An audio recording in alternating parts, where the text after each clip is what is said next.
Hello everyone.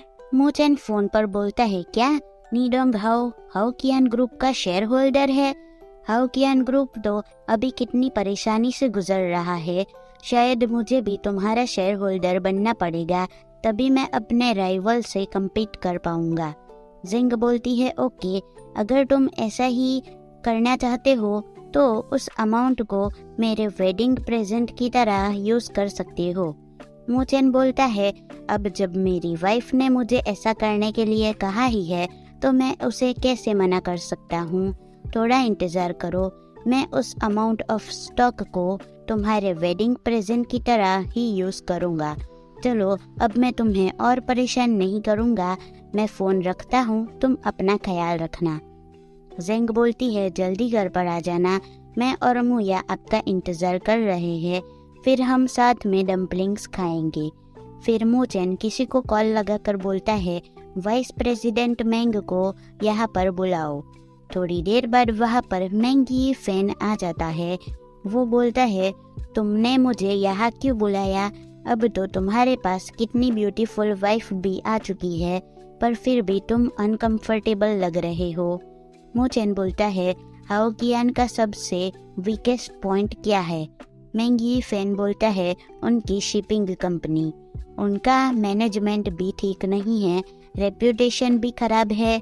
अगर बड़ी companies उन पर ध्यान देना बंद कर दे तो वो कंपनी भी बंद हो जाएगी। मोचन बोलता है, उसका अमाउंट इतना तो नहीं है, पर फिर भी ये हमारे लिए बहुत अच्छी बात होगी। तुम और मोशी उनके शिपिंग पार्टनर बनो, हमारा काम है उनके नए मालिक बनना।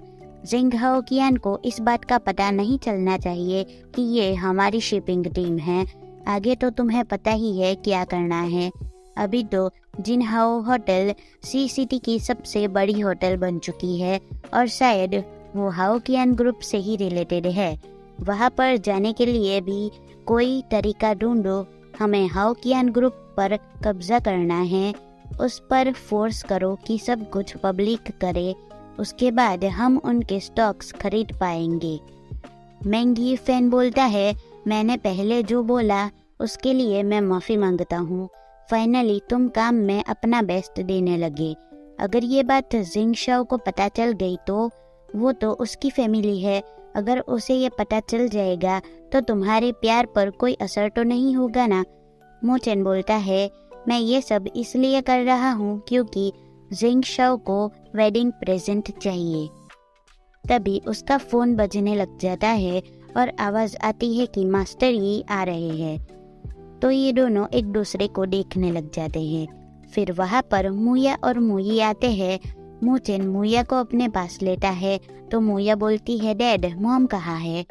मोचन बोलता है, वो काम कर रही है, इवनिंग में वो आ जाएगी। मैंगी फैन मुया के गाल खींचने लग जाता है और बोलता है, हम कितने टाइम से नहीं मिले हैं। मुया बोलती है, अंकल क्या मैं आपको जानती हूँ? तो मैंगी फैन बोलता है, मुया मैं तुम्हारा डैड बनता था, तुम मुझे भी भूल गई, मुझे बहुत दुख हुआ। मुया बोलती है, आप रो नहीं रहे हो, इसका मतलब आपको दुख नहीं हो रहा है। मैंगी फैन बोलता है, मेरी बेटी तो कितनी इंटेलिजेंट है, मैं तुम्हारे लिए कोई भी गिफ्ट प्रिपेयर नहीं कर पाया, तुम्हारे सेकंड बर्थडे तक का इंतज़ार करो, मैं तुम्हें बहुत बड़ा गिफ्ट दूंगा। तो मुया बोलती है, मुझे पैसे चाहिए। मैंगी फैन बोलता है, तुम्हें पैसे क्यों चाहिए?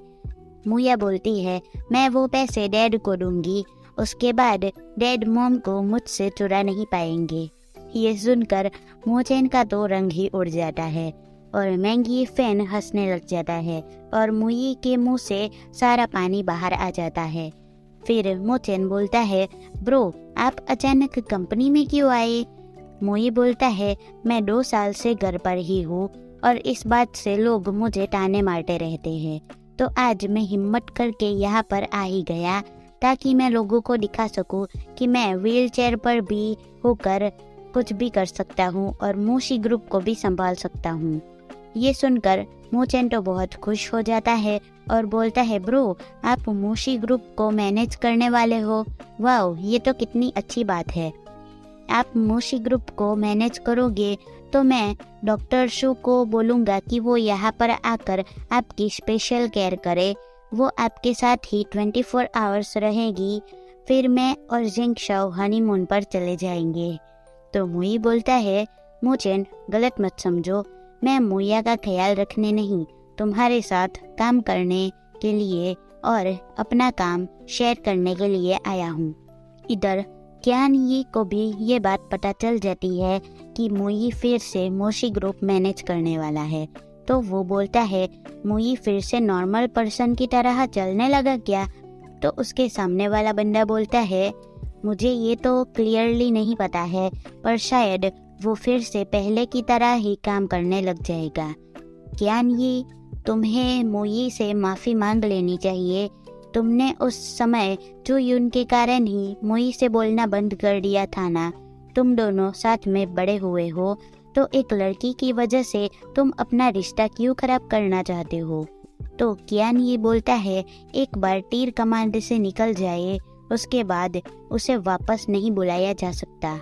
और दूसरी बात, मेरा और मुई का रिश्ता चुयुन के कारण खराब नहीं हुआ था। मुझे उससे जलन होती थी क्योंकि वो मुझसे भी ज़्यादा होशियार था। मैं हमेशा सोचता था कि मुई को मैं पीछे छोड़ दूंगा। तो सामने वाला बंदा बोलता है, तो उस चांस को यूज़ करके तुमने चुयुन को मुई से चुरा लिया और उसे तकलीफ पहुंचाई थी, राइट? मैंने कभी सोचा नहीं था कि तुम्हारा और मुई का रिश्ता इस रीज़न से टूटा था। आज हमने बहुत बात कर ली, तुम अपना ख्याल खुद ही रख लेना। और ये बोलकर वो वहाँ से चला जाता है। तो ये देखकर क्यानी गुस्से में बोतल उठाकर उसे पीने लग जाता है।